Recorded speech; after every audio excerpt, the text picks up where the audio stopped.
이번 에피소드부터는 여러분과 함께 이탈리아로 떠나 베네치아를 시작으로 이탈리아 중부 토스카나까지 와인 산지를 여행하려고 합니다.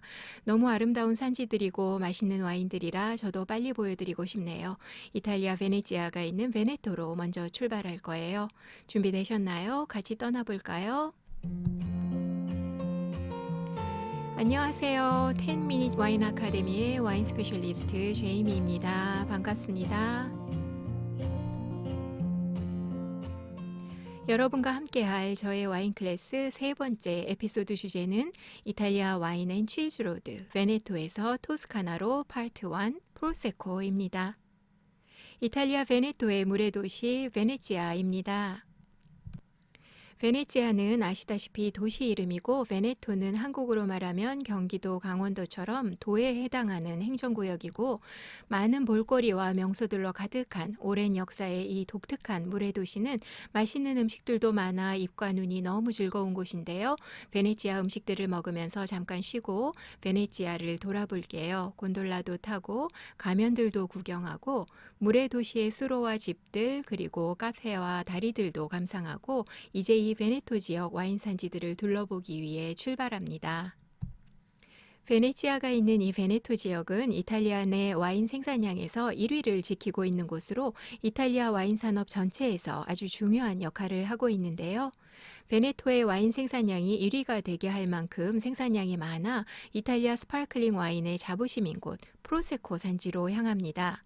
베네치아에서 북쪽으로 1시간 정도 운전하면 도착하는 산지인데요. 이 스파클링 프로세코는 오랫동안 가난한 자의 샴페인이라는 별명이 붙여져 있었을 만큼 품질 면에서 현저히 떨어지는 값싼 스파클링 와인이었습니다. 하지만 이 지역 포도 재배자들과 와인 메이커들의 부단한 노력으로 품질도 많이 개선되었고 샴페인 한 병의 평균 가격이 25유로라 한다면 이 스파클링 프로세코는 평균 2.5유로 정도로 가격에서도 품질 대비 경쟁력이 생기게 되면서 최근 10여 년 이상의 와인 트렌드를 보면 소비자들에게 전 세계적으로 가장 큰 사랑을 받아 엄청난 판매량 증가를 보이고 있는 와인이 바로 이 스파클링 프로세코 와인입니다. 와인 공정이 상대적으로 길고 디테일이 요구되는 샴페인은 평균적으로 한 해 3억 병가량이 생산되는 데 비해 프로세코는 한 해 평균 5억 병에서 6억 병 정도가 생산되고 있고요. 지금까지 프로세코 와인 규제에서는 로제 생산이 허락되지 않아서 생산자들이 로제를 만들 수는 있어도 프로세코 이름을 붙일 수는 없었는데 최근 로제 인기에 힘입어 얼마 전 공식적으로 허가가 돼서 이제 곧 프로세코 이름과 함께 2021년에는 스파클링 로제가 출시될 수 있다고 하니 기쁜 소식입니다. 프로세코 산지는 대부분 베네토 지역이지만 베네토와 주경계를 같이 하는 지역인 프리울리 베네치아 줄리아의 일부 지역도 프로세코를 생산하는 산지로 포함됩니다.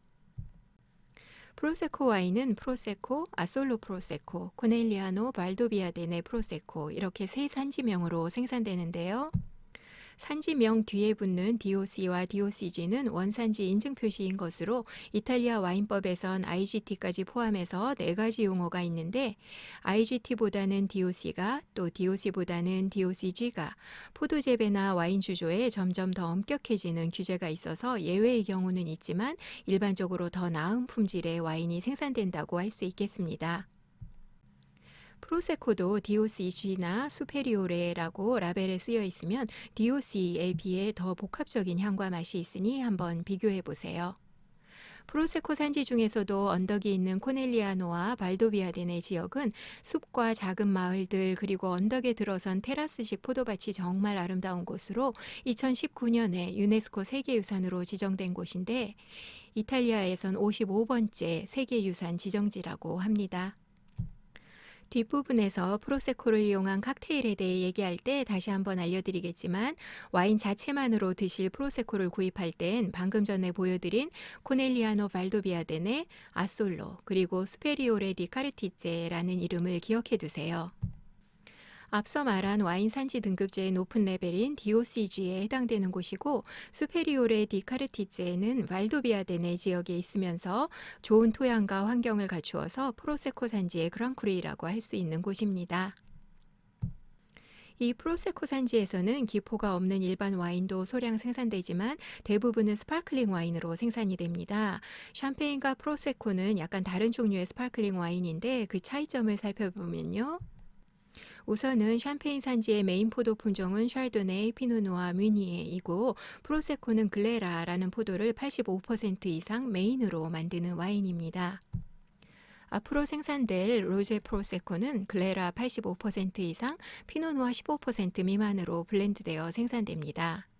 이렇게 포도 품종도 다르고 재배 방식도 좀 다르지만 생산 방식에 더 큰 차이가 있는데요. 일단 1차 발효를 통해 베이스 와인을 만드는 과정은 같은데 이 와인을 가지고 샴페인은 소비자에게 판매될 그 병 안에 기포가 될 탄산가스를 저장하는 두 번째 발효 과정을 거친다면 프로세코는 탱크에서 탄산가스를 저장하는 2차 발효 과정을 거친 후 판매될 각각의 병에 담겨집니다. 와인 안의 기포 크기는 샴페인이 더 곱고 오래가며 프로세코는 대체로 더 크고 거품이 많이 나는 기포가 되고 모든 탄산음료와 마찬가지로 스파클링 와인도 병 안에 압력이 생기게 되는데 프로세코는 공기 압력이 샴페인보다 좀 더 낮게 생산되고 약간의 스파클링 와인인 프리잔테로 생산되면 기포도 더 적고 압력도 더 낮아지게 됩니다. 향과 맛에서도 차이가 있는데요. 샴페인은 2차 발효 시 탄산가스를 생산하고 발효 과정을 마친 이스트를 바로 제거하지 않고 와인과 함께 몇 년 더 담아 에이징시켜서 생산되기 때문에 과일 향 외에도 토스트 향이나 견과류, 치즈, 브리오슈 같은 향이 더해지는 복합적인 향을 갖는 반면 프로세코는 탱크에서 이스트를 바로 제거하거나 짧은 기간의 이스트 에이징 과정만을 거치기 때문에 샴페인과는 달리 과일 향이 주를 이루는 스파클링 와인입니다. 또한 샴페인은 보통 드라이한 브릿 스타일로 주로 생산되는 데 비해 프로세코는 브릿 스타일도 생산되지만 당도가 좀 더 있는 엑스트라 드라이 스타일로 더 많이 생산됩니다. 이런 스파클링 와인의 당도 레벨 용어는 와인병 라벨에 표시되는 경우가 많기 때문에 알고 있으면 구입할 때 도움될 용어 몇 개만 얘기해 볼게요. 우선 당분이 하나도 남아있지 않거나 추가되지 않은 스파클링 와인은 브릿 나티르라고 하고 당분이 없는 것은 아니나 양이 적어 맛이 드라이하게 느껴지는 스파클링 와인은 브릿이라고 하며 당도가 느껴져서 스윗하다 싶은 정도가 엑스트라 드라이 또는 엑스트라 세크, 이보다 더 단 경우는 스파클링 와인에선 드라이 혹은 세크라고 하고 이보다 더 달면 드미세크라고 표현합니다. 다 기억하실 필요는 없지만 일반 와인의 드라이와 스파클링 와인의 드라이, 세크는 다른 의미라는 것, 그리고 스파클링 와인에서 드라이나 세크는 달다는 뜻이구나 정도를 기억하면 스파클링 와인 라벨을 보고 와인을 구입할 때 도움이 될 것입니다. 샴페인 하면 떠올리는 모에 샨동, 로랑베리에, 버브클리코 같은 생산자들이 있죠. 마찬가지로 스파클링 프로세코 생산자도 알아두시면 좋은데요. 니노 프랑코, 미오네토, 루피노, 비졸, 아스토리아, 빌라산디, 조닌, 보테가 등의 생산자가 있으니 이름을 눈으로라도 기억해 두시면 좋겠습니다.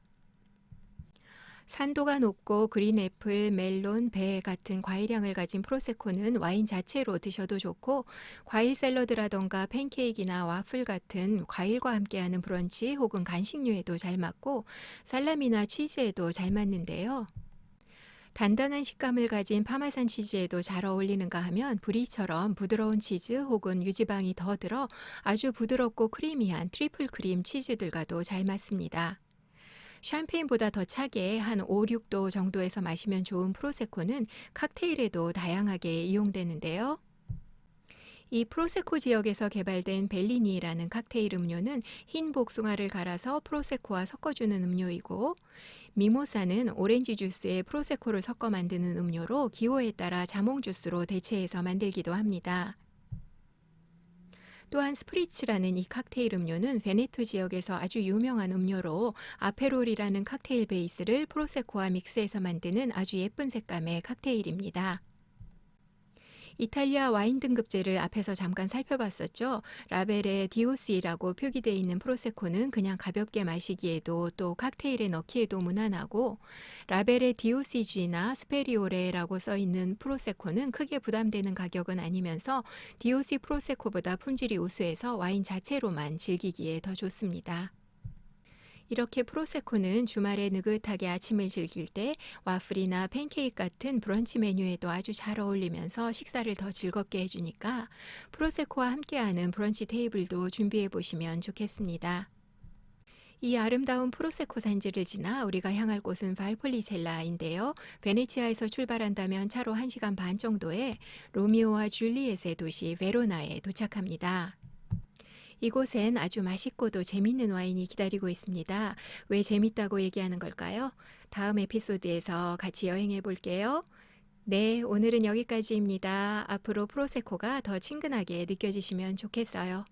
같이 여행할 수 있어서 즐거웠습니다. 다음 여행지 베로나에서 다시 만나요. 감사합니다.